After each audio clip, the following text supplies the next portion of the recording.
Good morning বন্ধুরা, আজকে আবারও একটা নতুন দিন নতুন সকাল তোমাদেরকে সঙ্গে নিয়ে শুরু করছি। তো আশা করছি সবাই খুব ভালো রয়েছো আর আমরাও বেশ ভালো রয়েছি। আর আজকে হচ্ছে বুধবার আর এখন বাজে ওই সকাল 9টা মতো। তো আজকের ভিডিওটা এখন থেকে শুরু করছি আর আশা করব অন্যান্য দিনের মতো আজকের ব্লগটিও তোমাদের ভালো লাগবে। তো আজকে মা আর কি একটু নতুন স্টাইলের লুচি বানাচ্ছে।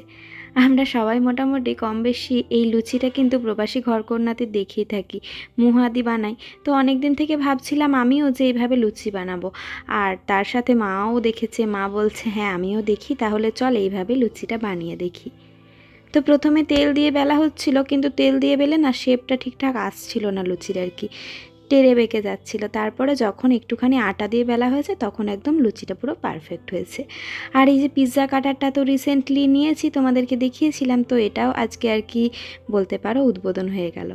আর লুচিগুলো যা ফুল ছিল না, চলো তোমাদেরকে একটুখানি দেখাই। একটা লুচিও মিস যায়নি, প্রত্যেকটা লুচি একদম দারুণভাবে ফুলেছে আর কি। তো বেশ ভালো লাগছিল। আর দেখবে লুচি যদি ফোলে তাহলে কিন্তু বেশ ভালো লাগে, আনন্দ লাগে, তাই না? আর যদি না ফোলে তাহলে মনটা একটু কেমনই যেন খারাপ হয়ে যায়। তো ফুলকো ফুলকো লুচি আর সৃজনকে দেওয়া হয়েছে আলু ভাজা টিফিনে।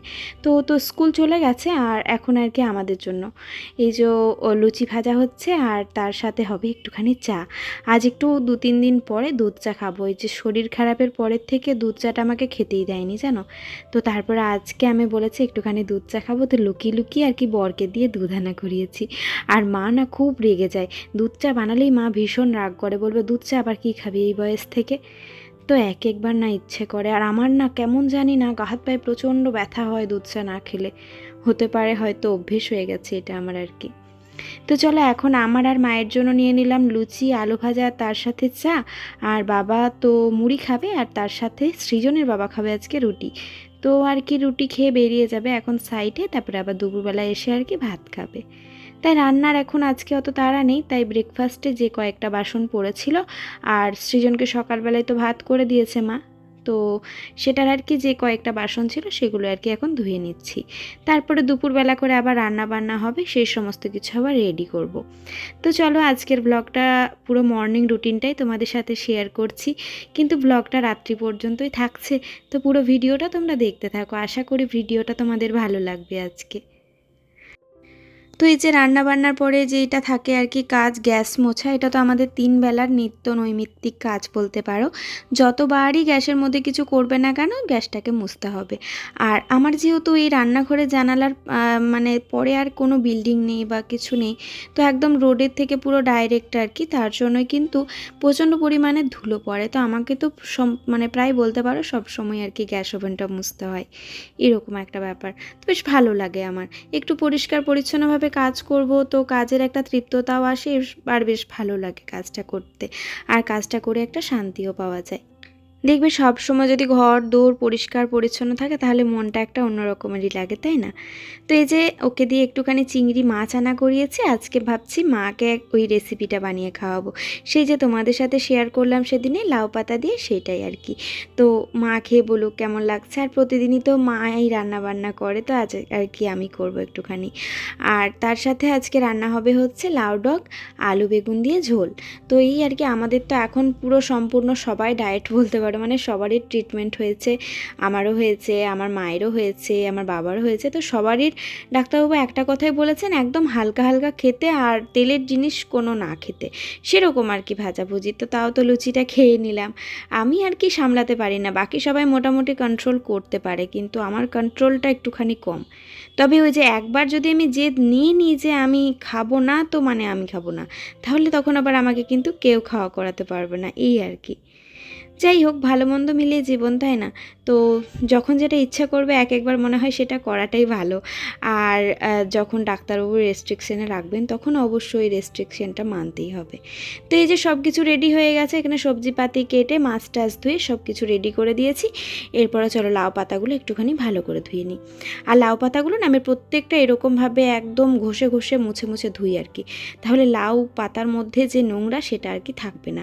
তারপরে তো এটাকে গরম জলে আবার 2 ধুতেই হবে, কারণ বর্ষাকাল যেহেতু, আর বর্ষাকালে শাক মানে বুঝতেই পারছো কত কিছু পোকা মাকড় জীবাণু আর কি থাকে শাকের মধ্যে। তো তার জন্য বর্ষাকালে শাকটাকে একটু ভালো করেই ধুতে হয়।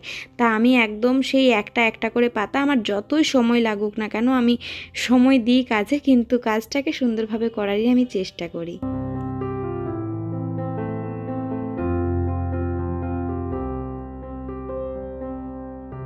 তো এই যে এখানে সব কিছু রেডি করে দিয়েছি ঢাকাঢুকি দিয়ে, এরপরে চলো ঘরের কাজকর্মগুলো সেরে ফেলা যাক। আর হ্যাঁ, ভুলেই যাচ্ছিলাম, ডিম নিয়ে এসেছে, আর ডিম আনলে তো আমি এইভাবে জলে ভিজিয়ে রেখে দিই, তাহলে কি হয় ডিমের মধ্যে যে সব নোংরা থাকে সব কিন্তু চলে যায়। কারণ ডিমটা তো আমাদের ফ্রিজের মধ্যে স্টোর করতে হয়, ফ্রিজের মধ্যে নোংরাটা ঢুকাতে না খুব খারাপ লাগে। আর তাছাড়াও যখন কিন্তু ডিমটা ব্যবহার করবে তখন কিন্তু ডিমটা একদম জীবাণুমুক্ত থাকলো, তাহলে ঝটপট নিয়েই আর কি ব্যবহার করা যায়, এর জন্যই। আর এই যে সবজিপাতি কিছু নিয়ে এসেছিল, তো দেখছি সবজিগুলো বেশ ফ্রেশ আর কোনো নোংরাও নেই তার মধ্যে। তা ভাবলাম যে এই তো মেঘলা ওয়েদার, আর এই ওয়েদারে আর সবজিগুলো ধুবো না, তাহলে আবার যদি পচে যায়, তো তার জন্য সবজি রাখার যে ট্রেটা তার মধ্যেই রাখছি। তবে ওই যে বক্সগুলোর মধ্যে আমি না ধুয়ে সবজি রাখবো না, তার জন্য আর বক্সের মধ্যে রাখিনি। আর এখন না আমাদের শসা গাজর এগুলো ভীষণ লাগে, মানে স্যালাডটা প্রচুর খাওয়া হয়। সৃজনের বাবার তো প্রতিদিন দুবেলা করে স্যালাড লাগে। যে মানুষকে কিনা স্যালাড খাওয়াতে আমার একদম পুরো নাজেহাল অবস্থা হয়ে যেত, সেই মানুষ প্রতিদিন চেয়ে চেয়ে স্যালাড খায়। তো এটাই আর কি, নিজে না বুঝলে মানুষের কিছুই হয় না। নিজেকে সবসময় আগে বুঝতে হবে যে আমার শরীর কি চাই, বা আমি কি করলে আর কি আমার শরীরটা ভালো থাকবে। আর নিজেকে ভালো রাখার দায়িত্ব বা ভালো থাকার দায়িত্ব নিজের, সম্পূর্ণটাই নিজের। আর হ্যাঁ, অবশ্যই আমি তো কেয়ার করবই, কারণ আমার সেটা রেসপন্সিবিলিটিস বলো, বা আমার সেটা মন চায় যে ও যেন ভালো থাকে। কিন্তু সর্বপ্রথম নিজেকে আগে বুঝতে হবে, তাই না? এতদিন আমি বলে পারিনি যে এটা খেও না সেটা খেও না, প্রচুর বলেছি। আর নিজেরই এক এক সময় দেখবে কেমনই লাগে, ধুর বাবা আর বলবোই না, থাকতে দরকার নেই। কিন্তু এই যে এখন নিজে বুঝে গেছে, এখন আর কোনো চিন্তা নেই। এখন আমাকে আর কিছু বলতেই হয় না। উপরন্তু আমারই মনে হচ্ছে আমিই যেন নিজেকে কন্ট্রোল করতে পারছি না খাওয়া দাওয়ার থেকে। তো আস্তে আস্তে আমিও এরপর কন্ট্রোল করব নিজেকে, কারণ ওয়েটটা আমার সত্যি বেড়ে গেছে। খুব একটা বেশি যে বেড়েছে সেটা বলবো না, তবে বেড়েছে তো, আর এই সময় কন্ট্রোল করতে হবে। নচেত আমার শরীরে আমার ওয়েট বাড়লে না আমার শরীরে প্রচণ্ড একটা কষ্ট হতে থাকে, মানে আমার যেন মনে হয় শরীর কিছুতেই চলছে না, প্রচণ্ড একটা ক্লান্তি ভাব আসে। তো এই জায়গা থেকে বেরোতে গেলে আমাকে ওয়েট সবসময় মেনটেন করতে হবে, এটাই হচ্ছে ব্যাপার। তো এক এক সময় বিশেষ করে শীতকালটাই আর কি আমি পেরে উঠি না, বাকি আমি কোনো অসুবিধে নেই, সুন্দর আর কি খাওয়া দাওয়া কন্ট্রোল করে দিতে পারি। কিন্তু এই শীতকালের সময়টা আমার শুধু মনে হয় ভালো মন্দ খেতেই থাকি। তো যাই হোক, আমার মতো কে কে আছো ফুডি অবশ্যই কিন্তু কমেন্টে জানিও। তো এই যে আমার ঘরদোর একদম মোছা কমপ্লিট, এরপর কয়েকটা কাপড় চোপড় রয়েছে সেগুলো আর কি এখন কাচবো। আর মা ওইদিকে কিন্তু লাউ ডগের ঝোলটা বসিয়েই দিয়েছে, মানে মা আর কি বসে থাকতে পারবে না, তো কাটাকুটি সব ছিল, বলছে তাহলে আমি লাউ ডগের ঝোলটা বানাই, আর তুই তাহলে ওই চিংড়ি মাছ দিয়ে লাউ শাকটা বানাবি আর কি। তো মা বানাচ্ছে ঠিকই আছে, চলো তাহলে আমি কয়েকটা কাপড় ভাবলাম কেচে নিই। প্রথমে ভেবেছিলাম যে না, রান্নাটা করব তাহলে আমি আর আজকে কাচবো না, কালকেই কাচবো। তারপর ভাবলাম না, ছেলের স্কুল ড্রেসগুলো রয়েছে, তাহলে চলো কেচে দিই। স্কুল ড্রেস তো 3টি সেট, মানে 2টো প্যান্ট আর 3টে জামা, তাহলে আবার এই যা ওয়েদার, যদি না শুকায় তাহলে আবার স্কুল যেতে পারবে না। আর একদিন জামা পরে এলে সেই জামা তো আর পরিয়ে পাঠানো যাবে না আর কি কোনোভাবেই, তো তার জন্যই। যাই হোক, আর এদিকে ওর বাবারও আর কি 2-একটা ছিল, এই টুকটাক কয়েকটা জামা কাপড় আর কি ভাবছি কেচে নিই। তো এখনও পর্যন্ত ভিডিওটা তোমাদের কেমন লেগেছে বন্ধুরা অবশ্যই কমেন্টে জানিও। যদি ভিডিওটা তোমাদের ভালো লেগে থাকে তাহলে ঝটপট এক্ষুনি একটা লাইক করে দিও। তোমাদেরকে মাঝে মধ্যে ভিডিও দিতে পারি না নিজের প্রবলেমের জন্য, কখনো আমার শরীর খারাপ হয়ে যাচ্ছে, কখনো আমার পরিবারের কারোর অসুস্থতা বা কোনো সমস্যার কারণে। আসলে কি বলো না, আমরা সবাই তো মানুষ, আর সমস্যা সত্যি কথা বলতে সবারই আছে ছোটোখাটো, তাই না? তো তার মধ্যে থেকেও চেষ্টা করি তোমাদের সাথে সব সময় ভালো জিনিসটাই শেয়ার করার, আর তার জন্যই সবসময় ভিডিওটা দিয়ে উঠতে পারি না। যদি কিনা আমি মানে ছ্যাবলামো করতাম আর কি এখানে এক কথাই, তাহলে কিন্তু আমি পারতাম, কিন্তু আমার দ্বারা ওইটা হয় না আর কি। যে না, আমি যেইটুকুনি তোমাদের সাথে শেয়ার করব যেন তোমাদের ভালো লাগে, তোমাদেরকে একটুখানি আনন্দ দিতে পারি, তার জন্যই। দেখো, এই ধরনের কাজ তো আমরা ঘরে সবাই করে থাকি, তাও এই কাজটা অন্য কারো দেখতে আমাদের কেন ভালো লাগে? নিশ্চয়ই ভিডিওটার মধ্যে সেরকম একটা কোয়ালিটি থাকতে হবে। সবার ভিডিও কিন্তু আমাদের দেখতে পছন্দ করে না। তো আমাকে যে কয়েকজন কয়েকজন ভালোবাসা দিচ্ছ, আমি যে কয়েকজনের মন জয় করতে পেরেছি শুধুমাত্র আমার কাজের দ্বারা। আর আমি চেষ্টা করব আমার এই কাজটাকে সুন্দরভাবে চালিয়ে নিয়ে যাওয়ার। আর এই যে আমার বাবা থাকলে আমার ছেলেকে টিউশন নিয়ে যাওয়ার দায়িত্ব আমার ওপর পড়ে না, সব কিছু বাবার ওপরেই পড়ে। স্কুল থেকে নিয়ে এলো বাবা, আবার এখন নিয়ে যাচ্ছে অ্যাবাকাস। তো ছেলের অ্যাবাকাসটা আর কি একদম অ্যাবসেন্ট করতে চায় না, ও ভীষণ ভালোবাসে অ্যাবাকাস করতে। তো তার জন্য আমিও চেষ্টা করি যেন প্রতিদিনই ওকে পাঠাতে পারি অ্যাবাকাসে।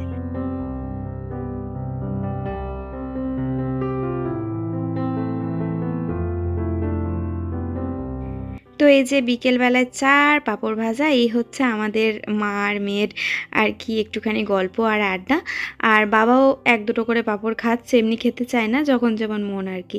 তো এখন আর কি একটু বাইরে গেছিলাম, বাইরে বলতে একটু ডাক্তারের কাছে গেছিলাম, একটা ওষুধ আনার ছিল। তারপরে এসে আমি দেখছি মা সমস্ত ভাঁজ করে দিয়েছে। তো আমি ঝটপট করে জায়গায় জায়গায় তুলে রেখে দিই, আর কয়েকটা চাদর পড়ে আছে সেগুলো ভাঁজ করে তুলে রেখে দেবো, তাহলে জায়গাটা ফাঁকা হয়ে যাবে আর ঘরটা বেশ পরিষ্কার থাকবে। আসলে এখন না প্রচণ্ড পরিমাণে মশা হয়েছে, তো আর যেহেতু একটা রুমের মধ্যে আমরা 4 জনই শুচ্ছি, 5 জনই শুচ্ছি, তো তার জন্যই কিন্তু মানে সবসময় না মশারিটা খাঁচানো যায় না। তো তাই একটুখানি পরিষ্কার পরিচ্ছন্ন রাখলে তবে মশাটা একটু কম থাকে, এই আর কি। আর চাদরগুলো বেশ কয়েকটা বেরিয়ে গেছিলো, এই তো সেদিনই আর কি কাচলাম। তো সেই চাদরগুলোকেও আর কি এখন জায়গা মতো রেখে দেবো। তো চলো তাহলে বন্ধুরা, জায়গায় জায়গায় জিনিসগুলো সব গুছিয়ে টুছিয়ে নিয়েছি, আর রাত্রের খাওয়া দাওয়া আমাদের এখন কমপ্লিট হয়ে গেছে। আজকের ভিডিওটা কেমন লাগলো অবশ্যই জানিয়ে ফেলো কিন্তু কমেন্টে। যদি ভিডিওটা তোমাদের ভালো লেগে থাকে তবে অবশ্যই লাইক, কমেন্ট, শেয়ার করো। আর যারা এখনও পর্যন্ত আমার চ্যানেলটাকে সাবস্ক্রাইব করোনি তারা কিন্তু ঝটপট আমার চ্যানেলটাকে সাবস্ক্রাইব করে দিও।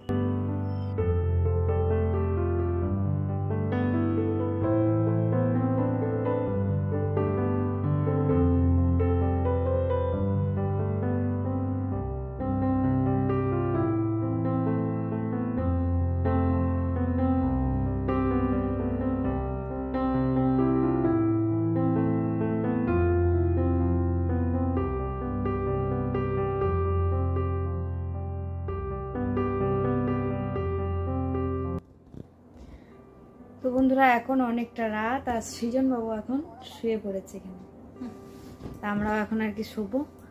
আর আজকে সৃজন ওর দাদু দিদার সাথে ওপরে শুচ্ছে আর আমরা শোবো নিচে আর কি, বিছানা হয়ে গেছে। কি হলো সৃজন, কিছু বলো।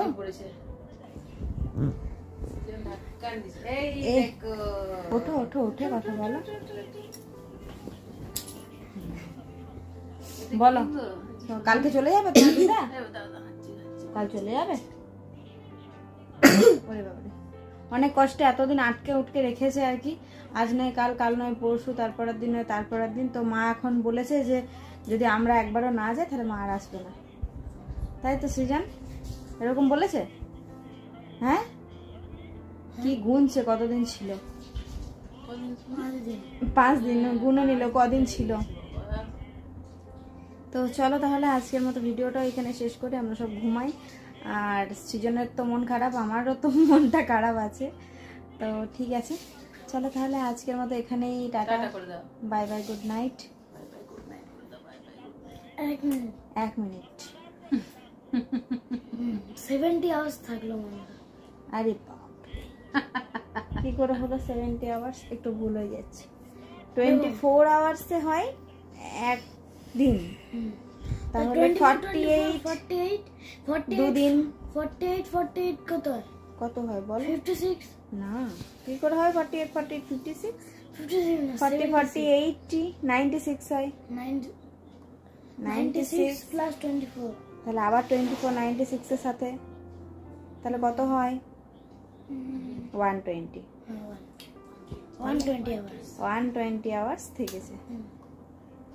আর আগে কতদিন থেকে গেলাম যে? আগে 7 দিন। 7 দিন। আর না, 7 দিন না, 7 দিন না, 6 দিন। দেখো আগে কদিন, আগে 7 দিন, এবার 7 দিন, 14 দিন। তাহলে মাসে তো 15 দিন এইখানেই থাকা হয়ে যাচ্ছে আমাদের,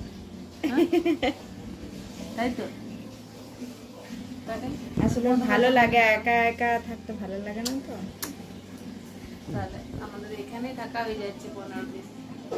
তো চলো তাহলে এবার সিজনটা যাবে রানীগঞ্জ। হ্যাঁ এরপর আমরা যাবো। না কি জানছো না, বলে দাও বন্ধুদেরকে, বলে এবারে আমরা রানীগঞ্জ যাবো। টাটা। টাটা। আমি ঘুমাচ্ছি। চলো টাটা, বাই বাই, গুড কি নাইট। বলি না? দেখা হবে আবার পরবর্তী ভিডিওতে। কত বড় গান নাকি?